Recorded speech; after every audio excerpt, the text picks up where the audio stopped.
I woke up and was promptly kicked out of bed by Cole. He'd lost his memory. He remembered I was his sworn enemy, remembered my family went bankrupt, but had completely forgotten the 3 years we'd spent together, day and night. He called me worthless, a man who'd sell anything for money. He even brought home the one that got away to humiliate me face to face. See this? This is what someone worthy of me looks like. I looked down at my slightly rounded belly, where the baby he used to press his face against and whisper, "Daddy loves you," was growing. I quickly packed my things and, while I was at it, cleaned out his account for $100 million. But later, he was the one on his knees before me, eyes red with tears. "Baby, I was wrong. Please come back. The baby needs a father." I stroked my belly and pushed him away. "Mr. Cole, you must have me confused with someone else. I'm a man. How could I possibly be your pregnant wife?" Cole kicked me out of bed. My back slammed against the floor. A dull, explosive pain shot through me. A second later, a sharp, cramping pain stabbed at my lower abdomen. I curled up, breaking out in a cold sweat. I looked up, dazed. Cole was sitting on the edge of the bed. His eyes flickered away for a second before hardening, turning cold and vicious. It was a look of disgust I hadn't seen in years, one reserved only for me. "Edward Russell?" The contempt in his voice was undisguised. "What is a piece of trash like you doing in my bed? Fucking disgusting." My heart seized. "Cole, you..." "Me what?" He cut me off, getting out of bed and stalking toward me. Barefoot, he loomed over me, looking down his nose. "You're lucky that kick didn't kill you." I grabbed the nightstand, slowly pulling myself up. You don't remember me?" He laughed. "I'd know you if you were nothing but ash." "Edward, what new trick is this? Deliberately climbing into my bed to gross me out? You got a death wish?" "No." I tried to stand, but the dragging pain in my belly left me weak. He lunged, his hand snapping out to grab my chin. He squeezed so hard I thought the bone would shatter. I couldn't help but suck in a sharp breath. He saw the pain in my expression and his eyes faltered for a moment. He then loosened his grip with a strange look on his face. But his words were still unbelievably cruel. "Know what? Wasn't it you who was begging me to fuck you, like a dog in heat? The Russell family fortune collapsed 3 years ago. Haven't you sold that body of yours enough? Did everyone else in the world turn you down, you filthy thing, so you came crawling to me?" The blood in my veins turned to ice. The revulsion in his voice was so real. It completely erased the tenderness of just last night, when he'd held me so carefully, kissing my belly and whispering, "Daddy loves his baby." You don't remember?" My voice trembled as I clung to one last sliver of hope. "Remember what?" He shoved me away in disgust, pulling out a tissue to vigorously wipe the fingers that had touched me. "Remember how you spread your legs and begged for it?" The push sent me stumbling back to the ground, and a vicious cramp shot through my stomach. My face went white, and I instinctively wrapped my arms around my slightly protruding belly. That movement seemed to enrage him. His eyes locked onto my stomach. He stared, stunned for a second, before letting out a burst of derisive laughter that was even more piercing than his words. "Ha!" He smirked. "You'd even dare to lie about being pregnant just to get my money? Edward Russell, have you no shame? You're a man getting pregnant? I'd have an easier time believing you're the reincarnation of George Washington." All the words of explanation died in my throat. The part of my heart he'd spent 3 years warming. He'd just taken a knife to it himself, carving it into a bloody, unrecognizable mess. I was thrown out of the master bedroom. "Get out." Cole tossed the words at me. "The sight of you makes me sick." That evening, he brought someone home. Connor. The one that got away. The man he once pined for and praised endlessly. Connor was exquisitely dressed, his smile perfectly polite. But when his eyes landed on me, they were filled with undisguised contempt. "Cole, is this the clingy mess you were telling me about?" Cole's arm rested naturally on Connor's shoulder in a familiar, intimate gesture. It was a pose I knew well, only the person he was holding was different. "Yeah, he just won't leave. So annoying. Don't look at him. He's a filthy thing who'd do anything for money." You'll dirty your eyes. He spoke to Connor in a soft, gentle voice. Then he turned to me and barked. What are you standing there for? Go get Connor a glass of water. I didn't move. The cramping in my abdomen hadn't stopped, and the doctor's words from earlier that day, threatened miscarriage, haunted me. Connor let out a soft laugh. Cole, it looks like he's not too happy about serving me. Cole's face darkened. He strode over and grabbed me by the collar. Edward, don't push your luck. I looked him in the eye, holding on to a sliver of hope as I said, word by word, you bought me, Cole. You didn't hire me as a servant. For some reason, that sentence set him off. He exploded with rage. Bought you? He slammed me against the wall, my spine cracking against it in agony. You think you have the right to say that? If I'd spent money on a dog, at least it would know how to bark. And you? All you can do is wear that dead inside expression. I curled over in pain, sweat beading on my forehead. Cole, don't get angry over someone like him, Connor cooed, pressing up against him. Just make him stay out of the way. We don't need him ruining the mood. Cole snorted and pointed toward the guest room door. You hear that? Get over there. And don't come out and spoil Connor's mood. He wrapped his arm around Connor and led him into the master bedroom. The slam of the door was deafening. I slid down the cold wall, pressing my hands hard against my stomach. Pain. So much pain. My baby. Was I going to lose my baby? I managed to grab my phone, the screen slick with cold sweat. I needed to call the doctor, but a new text message popped up first. It was from Cole. You're coming with me and Connor to the stables tomorrow. You'll be on hand to serve him. If you pull that long face again and upset Connor, you'll face the consequences. Tears fell without warning. Mixing with the cold sweat, they were salty and bitter. He'd forgotten. He'd forgotten everything. He'd forgotten how he'd spun me around in excitement when he found out I was pregnant. How he'd just grinned foolishly when the doctor scolded him. He'd forgotten how he'd practically kidnapped the best OBGYNs in New York to create a file for me, fussing nervously over every detail. He'd forgotten how he'd press his face to my stomach every night and say in a voice softer than I'd ever heard, "Be good, little one. Don't bother your papa's Edward." Now all he remembered was his hatred for me. All he remembered was how to use me to please the one that got away. The twisting pain in my abdomen grew more intense. With trembling fingers, I dialed the doctor's number. He arrived quickly. After examining me, his face was grim. "Edward, you're under severe emotional distress. You're showing signs of a threatened miscarriage. You must have absolute bed rest. No more stress of any kind. Your physiology is already unique. Getting pregnant was a miracle. You have to be incredibly careful. Absolute bed rest? Quiet rest? Be careful?" I listened to the sounds of Cole and Connor's laughter seeping from under the master bedroom door. The whole situation felt absurd and hopeless. The doctor gave me a progesterone shot and left some medication. He hesitated. "Edward, actually, Mr. Cole is very worried about you. He was the one who told me I had to about Mr. Cole." I shook my head, my voice raspy. "Don't tell him." The doctor sighed, his eyes red as if there was something more he wanted to say. But I didn't want to hear it. I waved him away and he left. That night, I curled up on the cold guest room bed.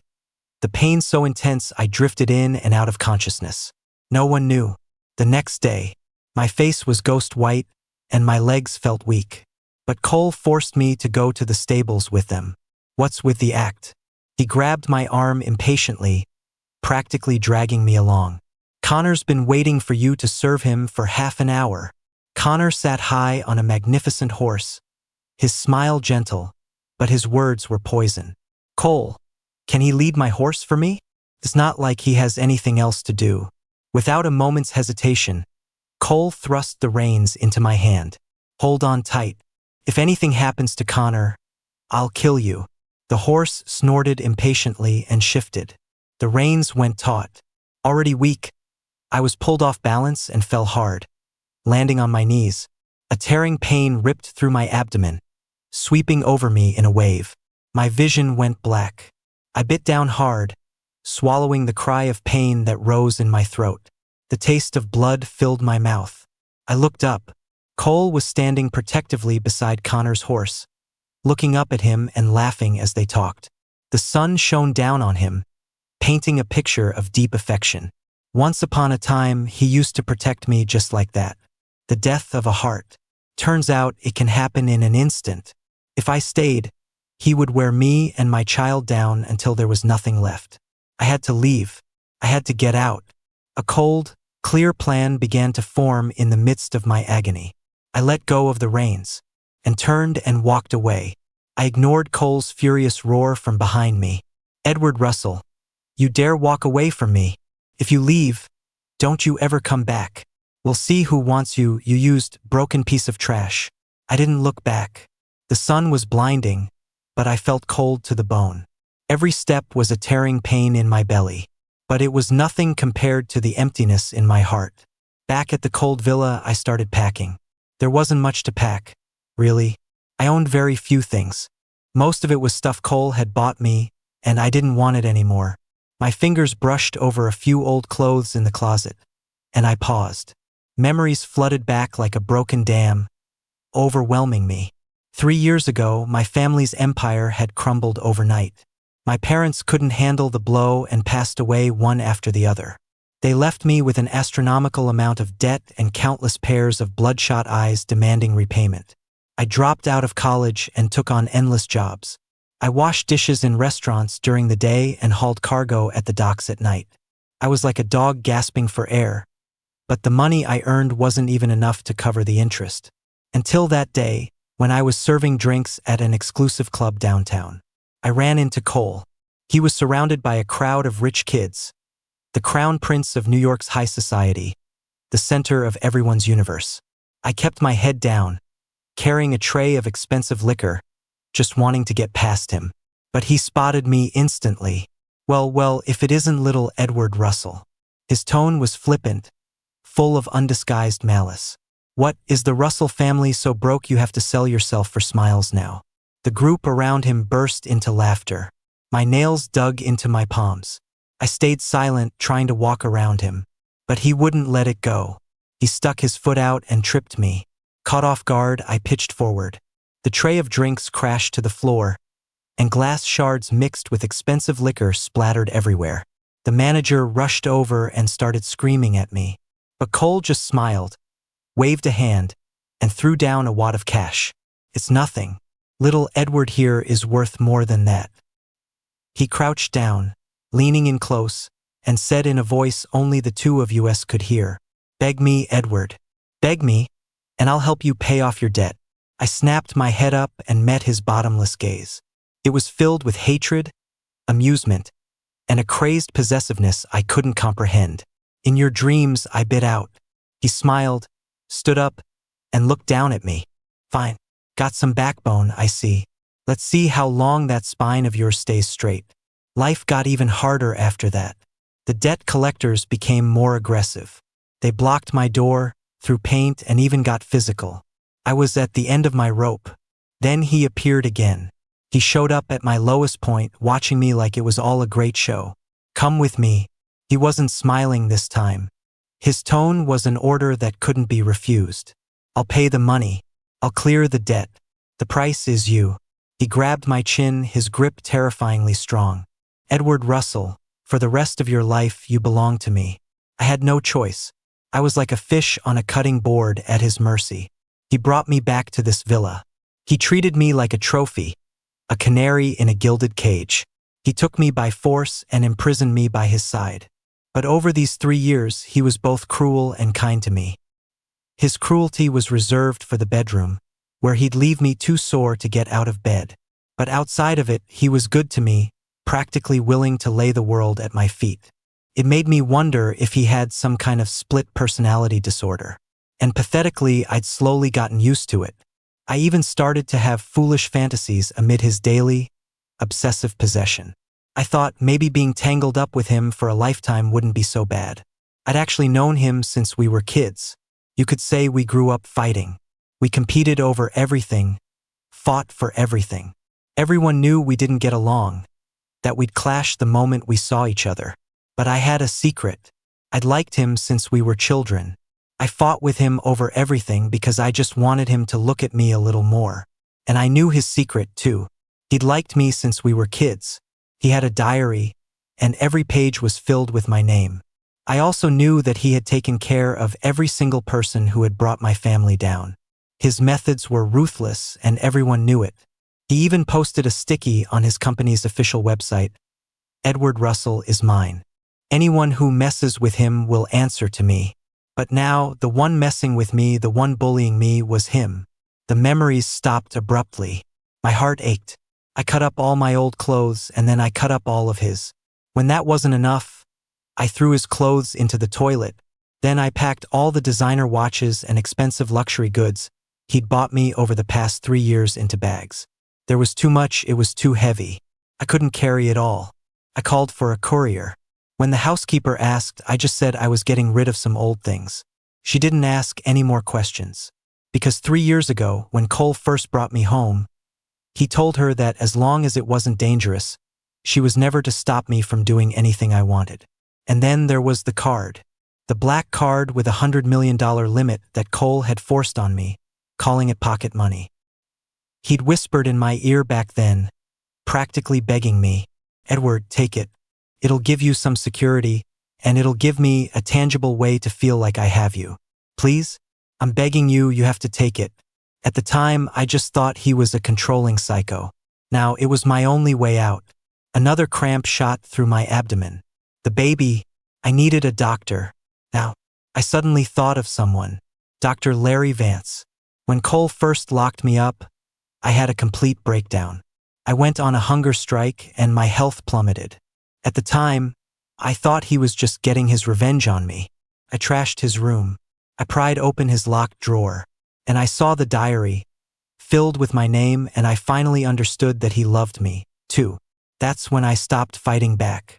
It was also around that time that I met Larry. He was the youngest doctor on Cole's personal medical team. He was a brilliant doctor, quiet and reserved, but his eyes held a kind of gentle, shared suffering. He used to sneak me candy and whisper, "There's always hope as long as you're alive." As we got to know each other better, he learned about my unusual physiology and took extra care of me. Once, while he was treating a wound for me, his sleeve slipped down, and I saw a tungninga scar on his forearm. He quickly pulled his sleeve back down, his eyes dark. I have a not-so-normal uncle in the family. He told me he'd gone into medicine partly so he could one day escape that family for good. We were like two trapped animals, sharing a silent, mutual understanding and friendship. My hands trembling, I dialed his number. He picked up on the first ring. "Edward? Larry?" My voice was a wreck. "Help me, please." There was a second of silence on the other end. "The back alley gate in half an hour. Be ready. I'm getting you out." His voice was calm and decisive with a do-or-die finality. "It's time. I can't stay here anymore either. My uncle, he's found me." 30 minutes later, clutching my stomach and carrying a simple backpack, I avoided the villa's cameras and stumbled to the back alley. An unremarkable black car slid silently to a stop. The window rolled down, revealing Larry's handsome but tense face. "Get in." I pulled the door open and climbed inside. The car sped off immediately. "You?" I stared at the suitcase he had in the back seat. "I told you we're leaving together," he said, his focus on the road ahead, his voice steady. "He's closing in. If I don't leave now, my life is over." He glanced at me in the rearview mirror, his brow furrowed. "You look terrible. Don't talk. Just lie back." He drove me directly to a private airfield. He'd already arranged everything on the way. "First, we're going to an island down south. A friend of mine from med school is there. They have a full medical facility, enough to keep you and the baby safe." He spoke quickly. "Cole won't find you there, not for a while." I leaned back against the seat, completely drained. My hand rested gently on my stomach. "Baby, just hold on a little longer. Daddy's getting you out of here." The city flew by outside the window. It was all like a bizarre, chaotic dream. A dream of my family's ruin, of the humiliation of being taken by Cole, of 3 years of tangled love and hate, and of his cold eyes and insulting words after he lost his memory. Now, the dream was over. I took out my phone, snapped the SIM card in half, and threw it out the window. Goodbye, Cole. No. Good riddance. The private jet climbed into the sky. Larry gave me a sedative, and the abdominal pain gradually subsided. I watched the sea of clouds rolling by outside the window, a strange sense of peace settling over me. $100 million. He got off easy. Once I was stable, I was going to find a way to take a few $100 million more from him. Me, my baby, and Larry, we were going to have a happy life. And that happiness would be built on Cole's money. If I couldn't have his love, I'd take his money. That damn bastard. So he lost his memory? He forgot the last 3 years, but did he forget everything before that? Didn't he say he'd loved me since we were kids? Now he's forgotten just 3 years and he dares to curse at me, to lay a hand on me? Took Cole 3 days to realize Edward was gone. First, he didn't care, because this was all part of his plan. He needed his Edward to leave him, to leave a dying man. Otherwise, with his resources, how could Edward have ever escaped? And to make the act more convincing, even after Edward was gone, he continued to parade Connor around town.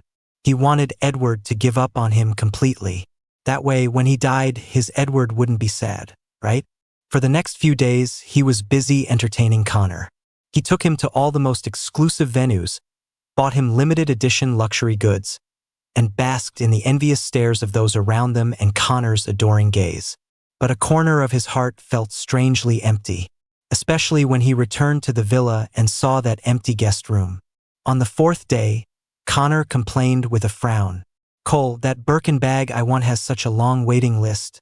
Cole instinctively reached for his phone, about to order his assistant to take care of it out of habit. But he froze. In the past, Edward would have quietly handled little things like this. He would have meticulously noted the preferences of all of Cole's friends and business partners, arranging everything in advance without a single mistake. Cole waved a hand irritably. If you like it, you can wait a few days. Connor's expression stiffened. On the 5th day, Cole's gastritis flared up. He was in so much pain he broke out in a cold sweat.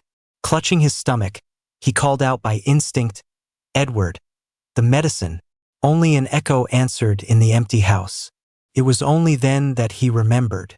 The person who would always be there with a glass of warm water and his pills, who would even awkwardly try to rub his stomach, was gone. He fought through the pain and stumbled to the medicine cabinet. The cabinet was perfectly organized, with handwritten labels on each compartment, the handwriting neat and elegant. It was Edward's handwriting. The space for his stomach medication was empty. The label read, "Only 1 strip of stomach pills left. Remember to have your assistant reorder. Cole, avoid cold foods and drink less." Cole stared at the words, and his heart felt like it had been violently struck by something. He collapsed to the floor. His head hit the corner of a table. A sharp, stabbing pain shot through his brain without warning. Fragments of memory flooded back. He'd been entertaining clients and drank so much his stomach started bleeding. Edward had stayed by his side at the hospital for 3 days without sleep, his eyes as red as a rabbit's. When he woke up, Edward had been crying and cursing at him, but his hands were gently wiping him down. He'd laughed and pulled him into his arms, coaxing, "Stop crying. I won't do it again, baby." Cole clutched his head in agony as more images assaulted his mind. He was holding Edward, kissing his belly over and over, his voice trembling with excitement. "Positive? Really? Edward, I'm going to be a father?" He was carefully pressing the black card into Edward's hand, his tone both bossy and insecure. "Take it. From now on, if I piss you off, you spend my money. Spend until you're not mad anymore. Just don't you dare leave me." The night before he lost his memory, he was tangled up with Edward, his breath hot. "Edward, after the baby is born, let's go abroad and get married. Okay? I'll give you the grandest wedding." Just then, his family doctor rushed in, flustered. "Mr. Cole, it was a mistake. A mistake.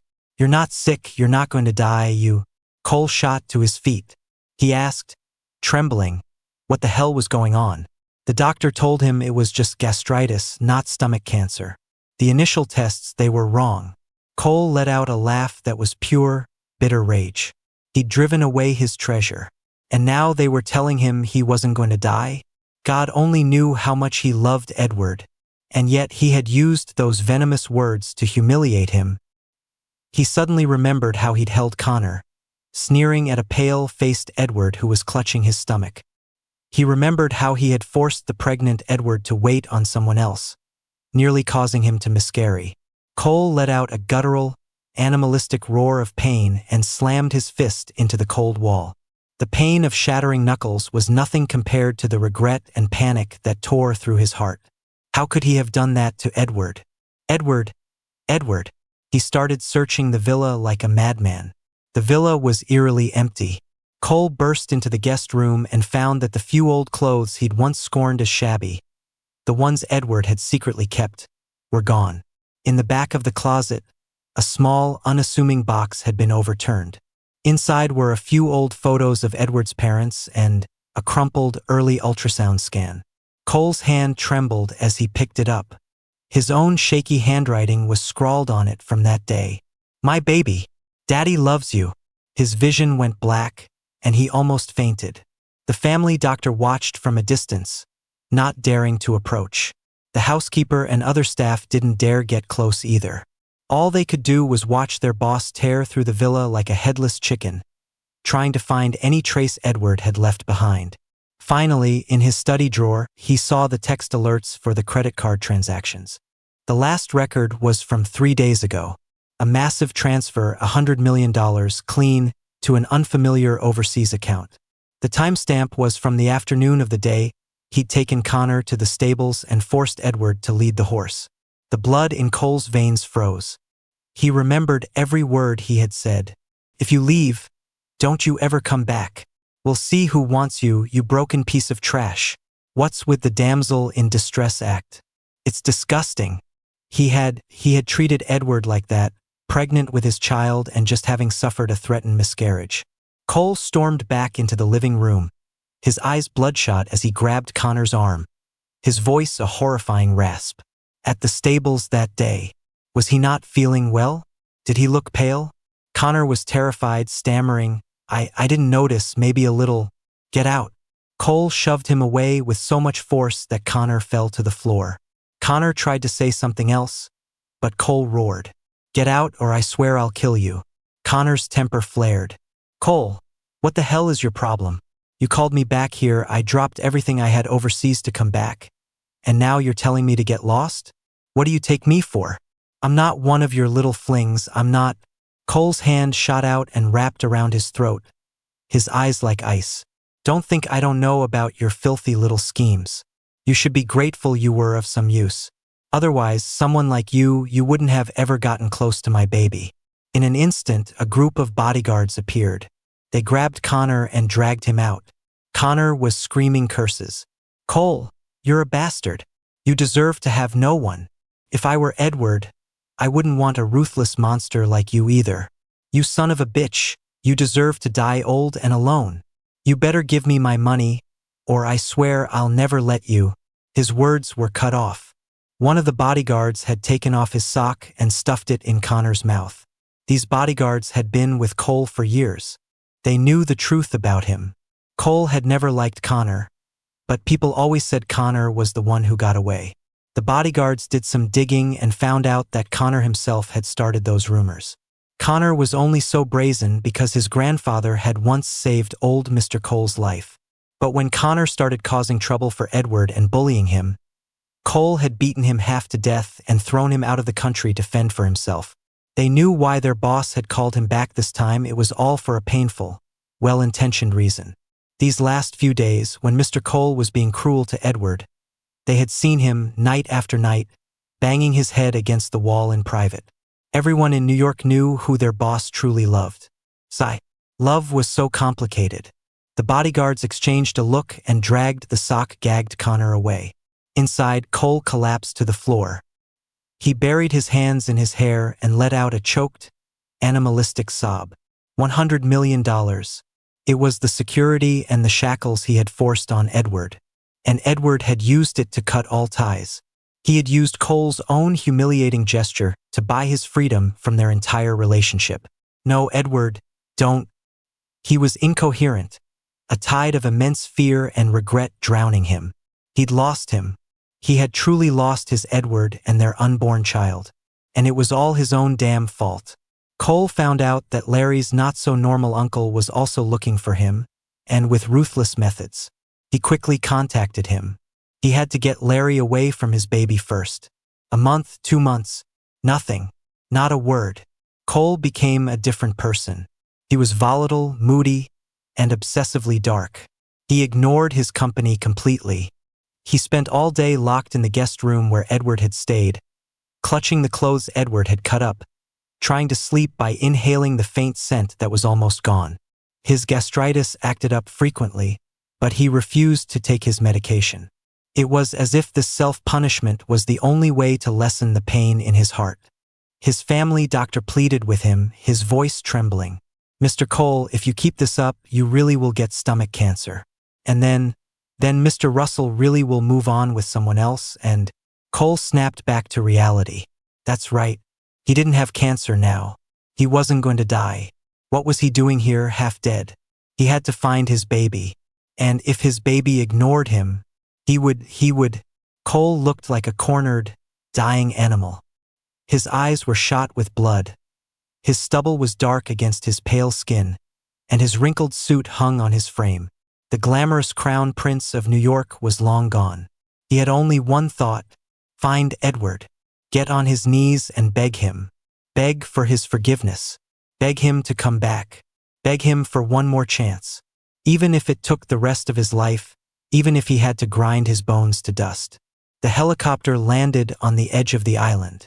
Cole stumbled out, running toward the white sand beach and the dense grove of coconut palms. In the distance, he saw a familiar figure. Edward was wearing a loose, white linen shirt, his pregnant belly now very obvious. He was taking a slow walk, the sunlight casting a soft halo around him. Larry stood beside him, carefully handing him a glass of water, seeming to murmur some instructions. A flash of anger went through Cole. Why was Larry still here? Was his uncle that useless? Hadn't he been captured yet? He pulled out his phone and made a call. "Hey, you don't want your guy back, is that it? Because I can just toss him in the ocean to feed the fish." A cold voice answered on the other end. "Wait, you touch my guy and your guy doesn't live either." Cole grunted and hung up. So annoying. His baby, Edward. Baby. Cole's voice was broken and dry as he practically lunged toward him. "Baby, Edward heard him and turned. The moment he saw Cole, the softness on his face vanished, replaced by an icy calm and a flicker of wary alertness. He instinctively shielded his stomach. Larry immediately stepped forward, placing himself between Edward and Cole. His gaze cold as he stared at Cole like an intruder. Cole's steps faltered. He was only a few feet away, but it felt like an impassable chasm. He stared, dumbfounded, at Edward's clearly rounded belly. That was his child. His gaze traveled up to meet Edward's eyes, which were now completely devoid of emotion. Cole's heart felt like it was being squeezed by an invisible hand, the pain so intense he couldn't breathe. He opened his mouth, 1,000 words stuck in his throat, but all that came out was a phrase humbled to dust. "I'm sorry. Baby, will you come back with me? Please, the baby needs a father." Edward watched him quietly for a few seconds. Then he gave a very small laugh. "Mr. Cole." He spoke, his voice calm and flat, as if addressing a stranger. "You must have the wrong person. I'm just a disgusting man. How could I possibly be your pregnant wife?" Cole froze, struck dumb as if by lightning. The salty sea breeze swept over the beach. Cole stood a few feet away, like a beast caught in a thorn bush, covered in wounds, his eyes filled with a pain and desperation he had never shown before. Edward's words, "You must have the wrong person," were light as a feather, yet they had pierced through his last shred of hope. "Baby, please don't be like this." Cole's voice was a ragged, broken whisper. He tried to step forward, but his feet felt chained to the ground. "I'm sorry, I was a bastard. I deserve to die." He was rambling, the immense panic threatening to tear him apart. Edward just watched him, his eyes holding no hatred, no resentment, only the icy calm that comes after extreme suffering. That calm terrified Cole more than any weapon on earth. Larry shifted to block him more completely, his cool face a mask of protectiveness. Mr. Cole, Edward needs absolute rest. Your presence will only agitate him. Please leave. Shut up. Say one more word, and I'll rip your tongue out. Cole's head snapped up, his bloodshot eyes fixed on Larry with a sharp intensity. A hint of the powerful, commanding man he once was returned, still disheveled but not to be underestimated. Larry flinched, his body trembling slightly, but he put his hands on his hips, swallowed hard, and said with a tremor in his voice, "And Mr. Cole, what are you planning to do? Edward is weak right now, you can't bully him. Larry, do you want to lose that tongue?" Larry instantly clapped both hands over his mouth. I stepped in front of Larry, shielding him. "Cole, what do you think you're doing?" Cole's eyes immediately locked onto me. With a thud, he dropped to his knees in front of me. "Edward, baby, come home with me, please?" I frowned slightly, not because I was moved, but because I was tired of his attempts to control everything, even now. I turned my head and said softly to Larry, "Dr. Vance, I'm a little tired. Let's go back." "Okay." Larry nodded, carefully helping me up. Seeing that I was really about to turn and leave, the panic in Cole's heart finally overwhelmed his sanity. He started to sob, loudly, while banging his head on the sand in front of me. "Baby, are you leaving me? Baby, you know I've loved you since we were kids. I don't care. If you leave me, I'll just die." His assistant, who had come with him, quietly turned his back to face the ocean. But he couldn't hide the look of disgust on his face. He just didn't dare show it in front of his boss. Suddenly, several black SUVs drove onto the perimeter road of the island and stopped, their presence heavy and impossible to ignore. The doors opened. Well-trained bodyguards emerged, standing silently. The last man to get out was dressed in a perfectly tailored dark suit. He had a noble air, but it was laced with a deep, obsessive gloom. His gaze swept past everyone and landed directly on Larry, filled with a terrifying possessiveness. He was casually toying with a thin silver chain in his hand. Larry froze completely, as if nailed to the spot, his breathing becoming difficult. The man, Marcus, walked over slowly. He first gave Cole a slight nod, his tone flat but carrying a clear, unspoken understanding. "Mr. Cole, thanks. I owe you one."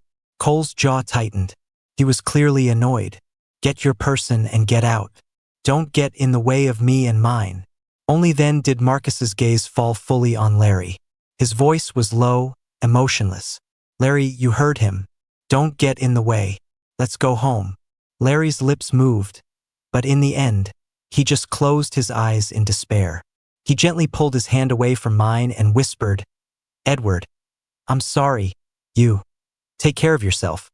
I think I'm off to sell my ass." With that, as if resigned to his fate, he walked toward Marcus. Marcus seemed pleased with his obedience. He wrapped the silver chain around Larry's wrist. Without a second glance at anyone else, he forcefully draped an arm over Larry's shoulder and led him toward the villa behind us. The salty sea breeze swept over us. Cole was still kneeling on the sand, clutching my leg. He wasn't crying anymore, but his grip was a near spasmodic vice, like a dying man clinging to his only piece of driftwood. His nails dug into my skin. Edward's words, "You must have the wrong person," had become an icy needle, piercing the core of his madness. "Edward, baby." His voice was hoarse, no longer a plea but a raw, blood-flecked growl from deep in his throat. "Don't do this to me. I really thought I was dying. I thought I had a terminal illness, that's why I was so stupid. So, you thought I wouldn't be with you through hardship?" I asked. He shot to his feet instantly. No more kneeling. He wiped the tears from his handsome face. "That's not it. I was afraid you'd have to suffer with me. Baby, you love me so much. I knew if I died, you wouldn't be able to take it. You would cry, and I don't want you to cry." I took a step back in disgust. He immediately tensed, grabbing me and holding me in place. "Let go of me. You're covered in tears and snot." It's disgusting, I said deliberately. But Cole couldn't hold it together anymore. He started crying again. I knew it. I knew you were disgusted with me. Humph, even if you're disgusted with me, I'm still going to chain you to my side. He lifted his head. There was no trace of pity left on his face.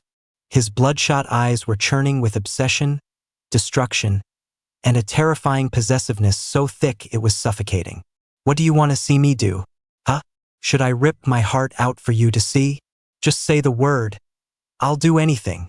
I watched him quietly, the ice in my eyes no longer calm, but a different kind of extreme madness, a madness emptied of all emotion, leaving only a dead, vacant void. I knew it. Cole was a bastard, a lunatic. Cole's assistant started to step forward but froze, horrified by the atmosphere. Cole whipped his head around to look at him, his eyes like poisoned daggers. Get lost. He's mine. Only I can touch him. The assistant had no choice but to leave. Cole stared at me, his voice becoming eerily soft, which was somehow even more terrifying. Edward, see? There's no one else, it's just me. We're the same, you and I. A sound from the villa behind us shattered the terrifying standoff. The sound was completely undisguised. Larry's suppressed, broken cries, mixed with a man's deep, rough commands of possession. The sound of impacts, the scrape of a bed frame against the floor. It was like a raw, violent symphony announcing the seizure of ownership. Both Cole and I tensed. The sound didn't embarrass me. Instead, it was like gasoline poured onto the cold wasteland of my heart, igniting a pale blue flame. Cole's reaction was even more direct. His Adam's apple bobbed.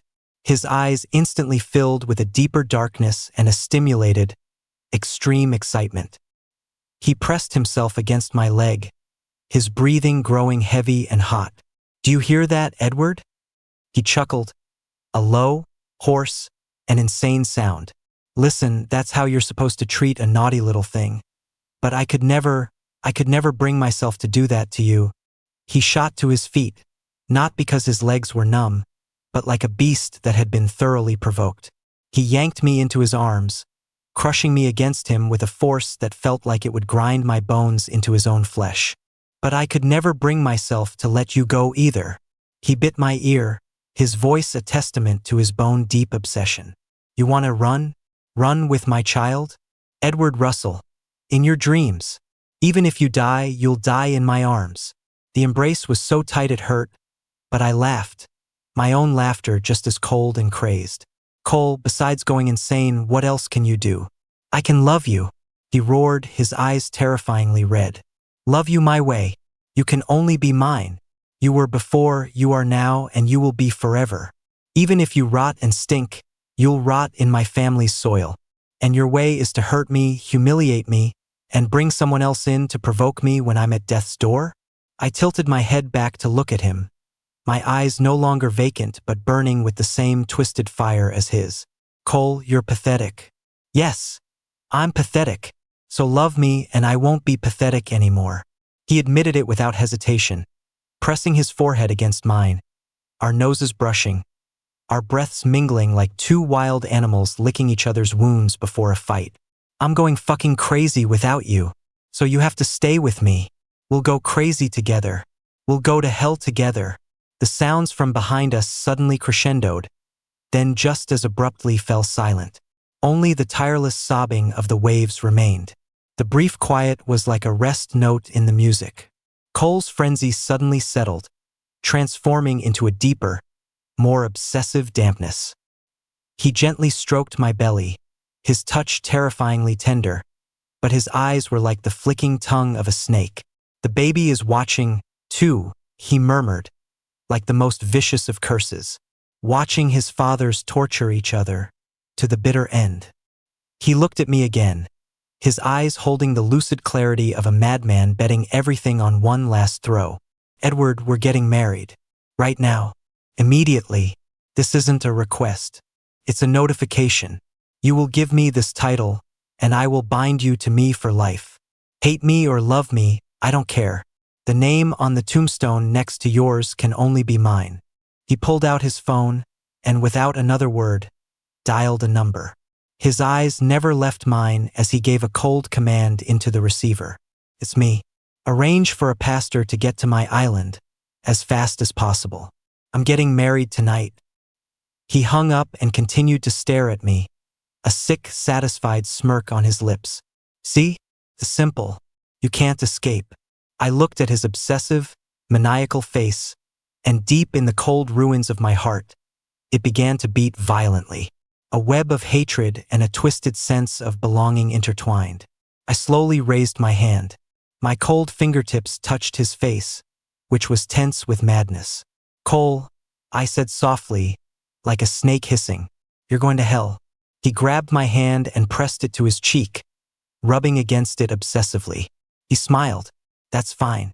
You'll be there with me. How do you know I'll be there with you? Why would I be? Because you love me. Shoot, don't argue. I won't listen anyway. I just know. You love me. I had to hand it to him. It looked like I really was going to be with this madman for the rest of my life. Extra Cole's POV. I know my Edward has issues. An emotional processing disorder.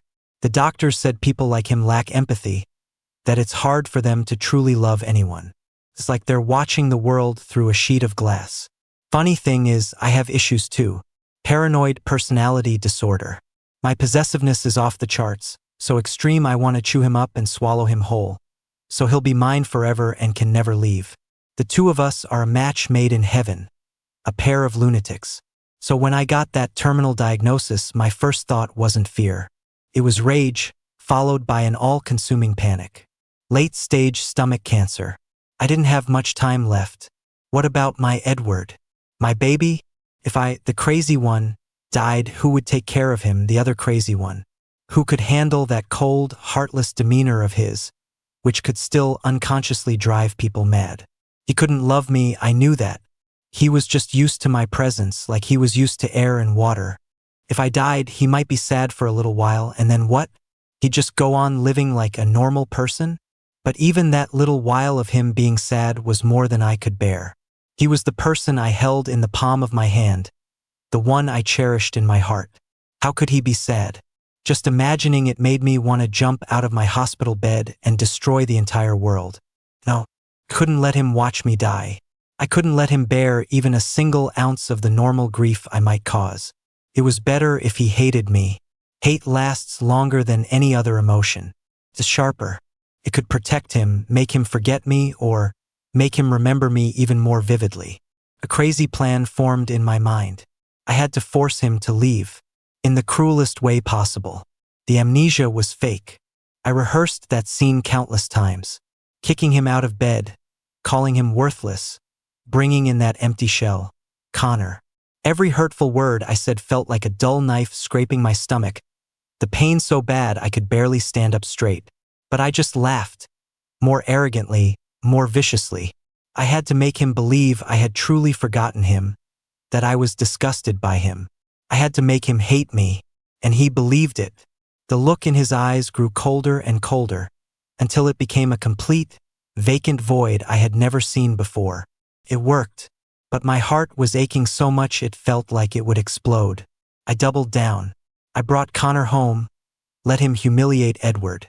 I watched as Edward, pale-faced and clutching his stomach, silently endured it all. I hid in my study, punching the wall over and over, the pain of my splitting knuckles the only thing that could stop me from running out and holding him. I forced him to go to the stables. I knew he wasn't feeling well. I knew it was dangerous, but I had to be absolute. The moment I saw him stumble and fall to his knees, his face instantly turning deathly white, I almost broke down right there. My Edward, my child. His body was unique. Having a child was so difficult for him. And I almost rushed over. But the last shred of my sanity held me back. Almost there. Just a little longer. He's about to leave. And he did leave. He even took the $100 million. Good. Very good. That was always for him. Enough for him and the child to live on. Only after he was gone did I allow myself to collapse. The searing pain in my stomach and the cavernous emptiness in my heart consumed me. I clutched the pillow he had slept on, panting like a dying dog, crying and laughing at the same time. I used all my resources to play the part of the groveling ex to perfection. I needed him to think I was full of regret, that I'd had a change of heart, not that I was dying. But then the doctor told me. He told me I wasn't terminally ill, that the tests were wrong. In that moment, I really was going insane. I wasn't dying, and I had done all that to my Edward? I found him on that island. I saw him healthy and well, his belly round, being so well taken care of by Larry. In that moment, I was truly jealous, but I was also truly relieved. I deliberately lured Marcus there. I know it was despicable, but I needed the chaos. I needed a distraction to get close to him. I knelt and held him, speaking words of regret that were half true, half false. The true parts tore me apart from the inside out. The false parts made me sick to my stomach. I looked into his cold eyes and knew that 80% of my plan had worked. Until those sounds came from the villa behind us. I knew what kind of monster Marcus was. Those sounds stimulated me, reminding me of how I had treated my Edward. Regret and despair peaked in an instant. I lost control. I said the most idiotic things, made the most obsessive threats. I forced him to marry me in the most insane way possible. If being soft didn't work, then I'd be hard. Either way, I was going to bind my Edward to my side. We two lunatics were always destined to be entangled until death, and maybe even after.